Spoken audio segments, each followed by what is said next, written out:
Today's the day the Chicago Sky get on the basketball court to take on the Brazilian national team. We're going to get to see what the first new look offense under Tyler Marsh, the rotation, get to see rookie Haize Vandersloot. We're going to see Courtney Vandersloot make her return. New players like Maddie Westbelt, Allen on the scene. Like, it's going to be a fun season in store. We'll get to start it all today, right after this.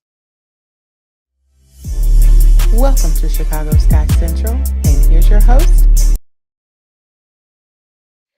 What's going on, Sky fans? Welcome to another episode of Chicago Sky Central, your number one spot for everything Chicago Sky related. I'm the host there, Haize, but more importantly, you guys can follow the channel at Chicago Sky Central on every social media platform we happen to be on. With that said, let's go ahead and get into it today, y'all. I've been waiting for this day for it feels like a very long time. The one thing, the WNBA season is much shorter than the NBA season, and it's much more gaps between the end of a WNBA season and the start of a new season, right? Now, Unrivaled helped that a little bit, but there's still a large gap between that.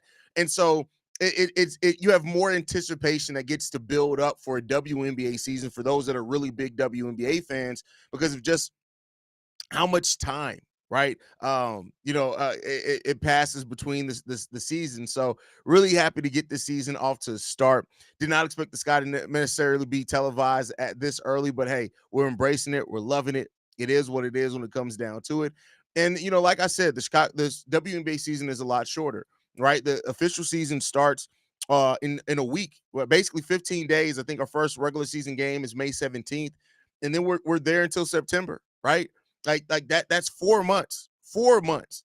That's really it. 4 months of basketball is what we get here for the Chicago Sky. Now, hopefully they're playing far into the postseason this year, so we get that extended a little bit of time. But like it just reminds you of just how quickly these seasons go by in the W. And so really excited to get this down and for us to get it together, be prepared. We're gonna be loving it, man. Yeah, it is what it is. Sam says, what's the channel name on playback? So we run it so we're part of a company called Chi-Town Sports Central that we created. It's owned by us, right? So we're not part of some conglomerate. So the playback channel is Chi-Town Sports Central, but I'm going to put the link in here. Unfortunately, this game is not listed on playback, so you won't be able to see the game while we're streaming on playback, but we'll be live on playback for those that want to be involved in that one. So it's her first game with damn near no break. Yeah, that's true. That's true. For Camilla. Camilla's been balling. She's been absolutely balling. Paige stinks, by the way. That's funny. She's going to be good. Paige is going to be good. Looks like the game is local TV, Chicago, also on Ion channel nationally for those looking for it. It's also on the WNBA League Pass. I always tell everybody WNBA League Pass is a great, amazing value. I would suggest everyone who wants to make sure they can watch every WNBA game to go to League Pass. Seemingly fixed a lot of the issues last year where some of the games, like it's every preseason game is going to be on League Pass. Last year at the preseason, even into the start of the season, some of the games weren't there. They're going to be all on League Pass today if anybody wants to make sure they can watch it.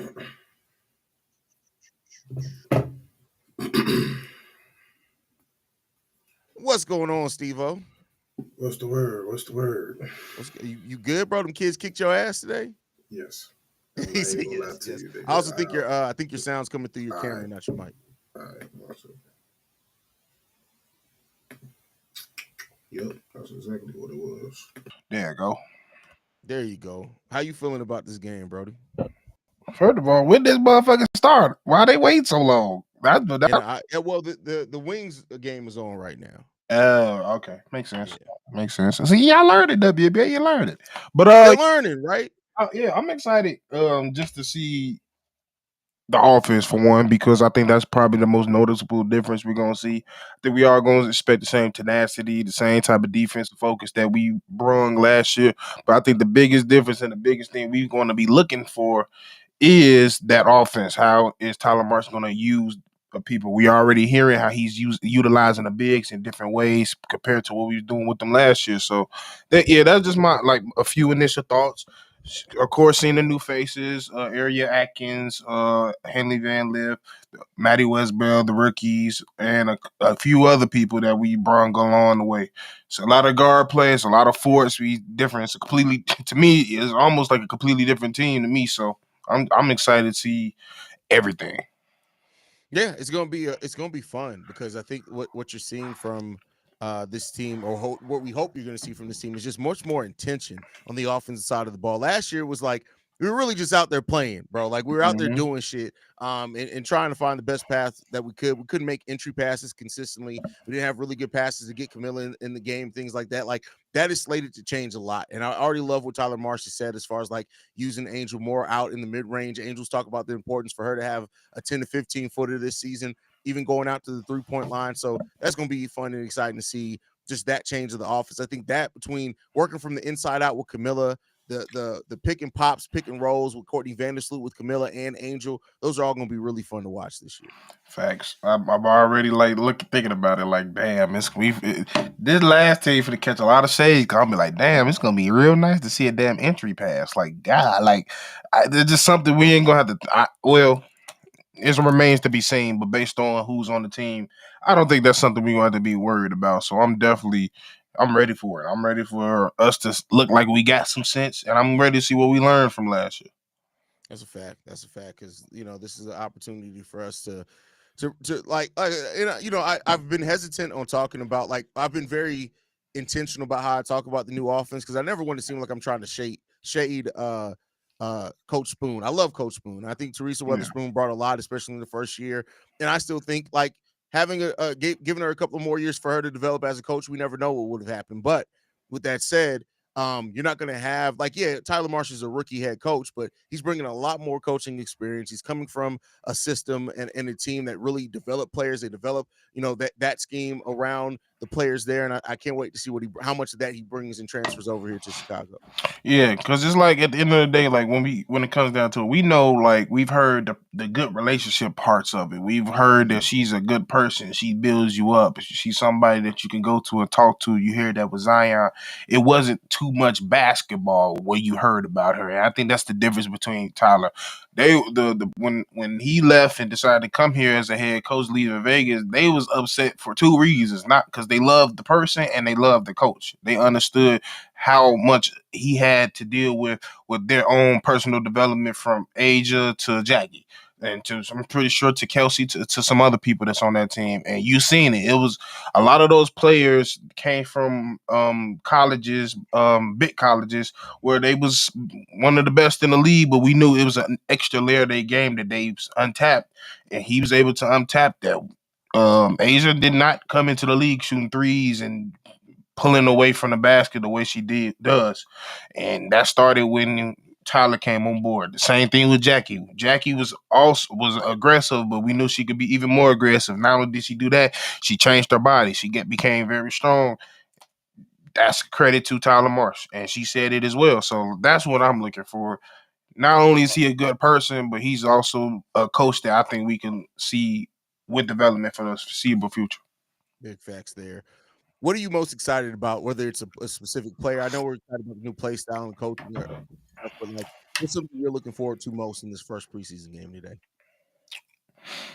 Camilla, I just want to see, did the mentality unlock for her yet? Like, does she understand I have to be beast Camilla every night in order for this team to be the team to go forth? Because, like, we all know how talented she's the franchise. Like, I understand that Angel is the name and everything, but she was the first pick. She's 6'7". She's the franchise. If she's the person to untap everything, she's the boat. She's the guy that she's the woman that we're gonna ride all the way to the championship. So the faster she can progress and understand the mentality she needs to have on this team, the further we gonna go, and then we and everybody else gonna feed off of that. Yeah, I'm excited to see that Camilla's going to have a lot more responsibility for sure, and excited to see the growth that she's had, and hopefully, like, she understands the aggression that she needs to play with every single night now. But I'm excited to see this backcourt, like having a veteran backcourt in Mhm. Vandersloot and Ariel Atkins, and how much that can help everything else in the team. Like, no, like I said, no shots or backcourt last year. And I love Kennedy Carter, and it really sucks that she's not going to be in the WNBA this year. But you have now kind of just more awareness and more like fitting into the team concept of things. Like Kennedy, she had to be the offense for a lot of the Chicago Skies season last year. Now you're going to get to see, you can already tell with who our backcourt is. It's not going to be just like it just being one person carrying that scoring load. They're going to be trying to spread that out throughout the entire roster, and that's where you can get really dangerous at. And he's like, this backcourt is legitimate. Like, it's not like how we we kind of had to have games last year where LA and Dana or whoever's in the starting line had to play outside of their body for us to win games. And I don't think that's something we got to think with. Courtney been in big games, a former championship, played for years. She know what she got to do. Ariak has been here for years. She a bucket. She knows what she got to do. Putting them two together, it's just I don't think like it's not gonna look as smooth as it probably will in the next couple weeks and months following. But I think when it comes down to everything else, them two probably gonna click the fastest because they've been in the league. It's not an adjustable period for them. It's really just getting used to the team. That's the only thing that's gonna take time to adjust. Yeah, for sure, and I think that's the benefit of having veterans that have been around this league, play with a bunch of different players. Sluty is somebody who like she's going to learn the playbook like this.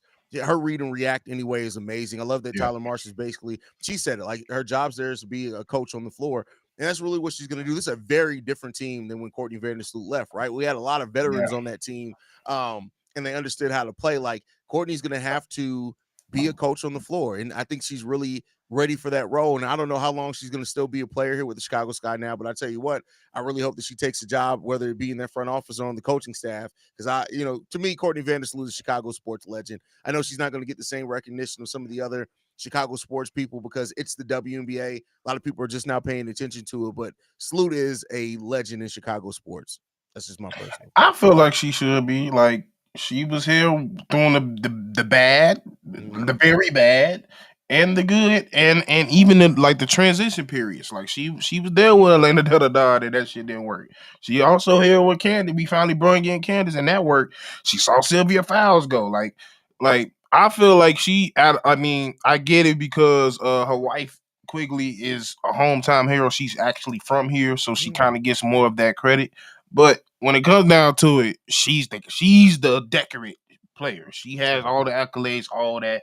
I'm pretty sure she probably got multiple Sky records. So yeah, like I think once she finally put the shoes up, we finally gonna give her the credit it is. I think the only thing we're not is just because she's still playing. Yeah, that's a fact. That's a fact. I think the one starting position that's up in question is who's going to start at the three. We talked about Rebecca Allen, of course. Michaela Onyewerde kind of finished the season starting at the three. Who do you think's going to start at the three? I don't think they've announced. I just looked, other than seeing Angel Reese get up middies, which is very promising. It doesn't seem like they've announced a starting lineup yet.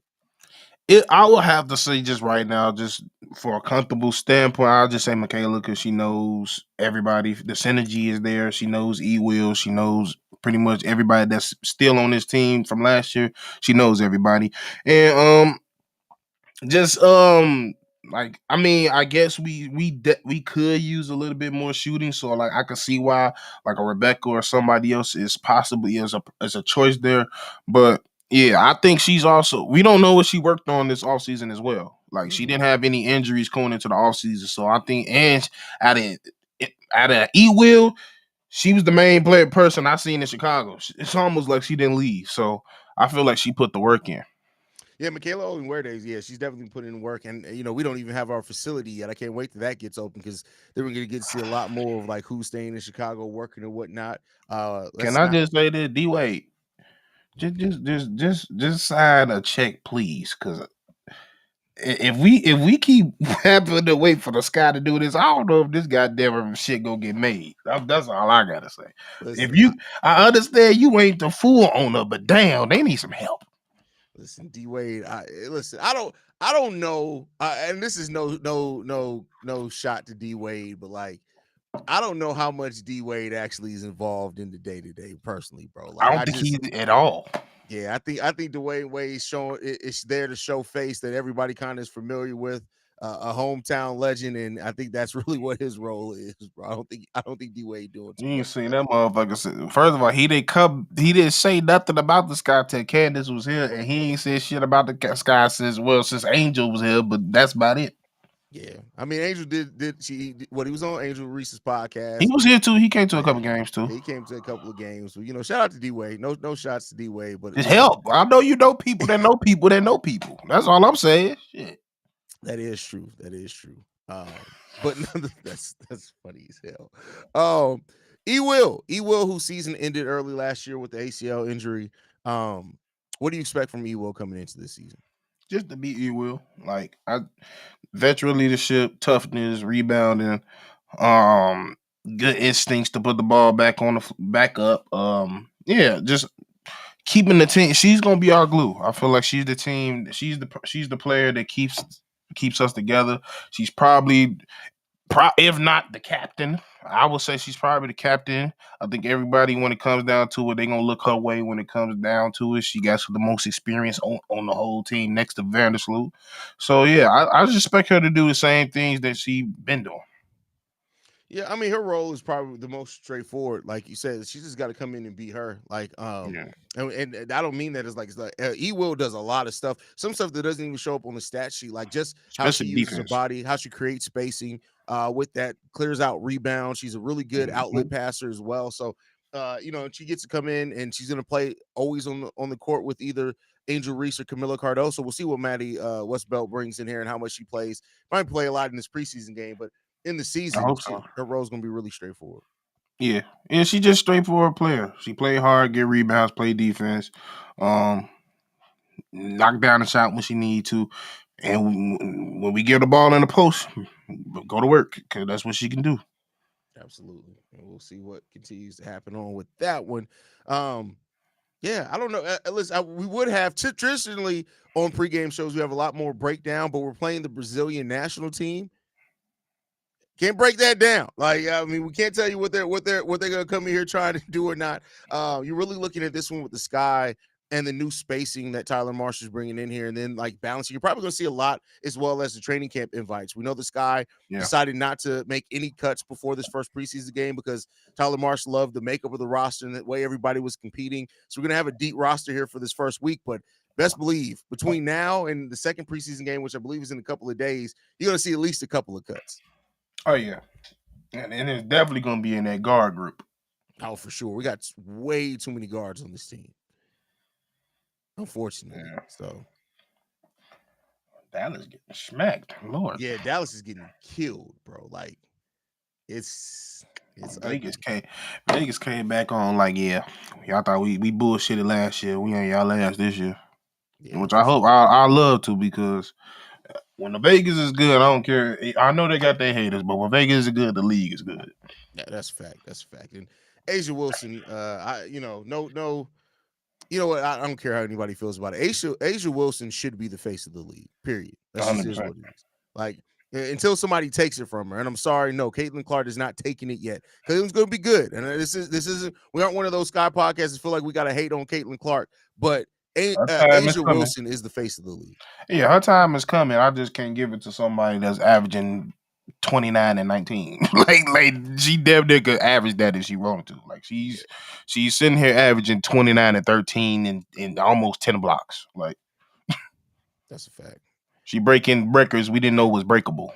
She's creating records to break. She's creating records. That's the thing. She's creating records. That's the special part about all this. Like A'ja Wilson, and for those that actually watch like the WNBA and aren't just new to it because of the new influx of exciting young talent, like you'll know that A'ja Wilson has been a dominant force in this league for a while. Like, and she has the personality. She backs it up with the play on the court. Hell, there were times she absolutely killed us in the game, and I hated it. But it was fun to watch at the same time. I was so conflicted. Like, bro, she's busting my ass, but damn, why it gotta be us? Yeah, that's funny.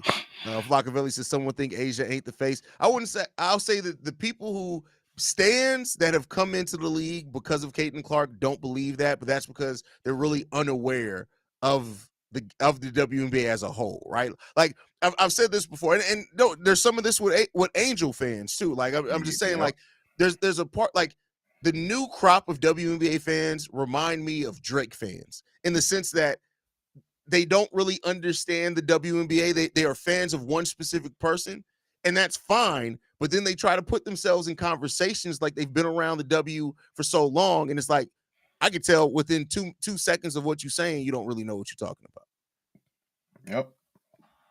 So, hey, that was spot on with that Drake analogy.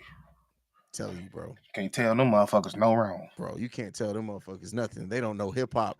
Like anyway, that's the story for another day. We will be live during the game. This is just the preseason game to get you hype. C-Dub will be here on the live call, so make sure you guys hit that subscribe button if you're not subscribed to the channel, because we're gonna be live during the game. I'll pop in and out of there. Steve will be there. Any last thoughts, Steve, before we get up out of here? That's what y'all got there wanted. We back. Shit. I better see all y'all ass up in there. Absolutely. We back, man. Like we just got busy with the NBA season. That's why we weren't around as much with Unrivaled. We'll have to come up with a better plan for that next all season. But for the next 4 months, you got us. It is what it is. Bulls Daily is crazy, bro. Love you guys, man. Go Sky. We'll be back live during the game. Peace, y'all.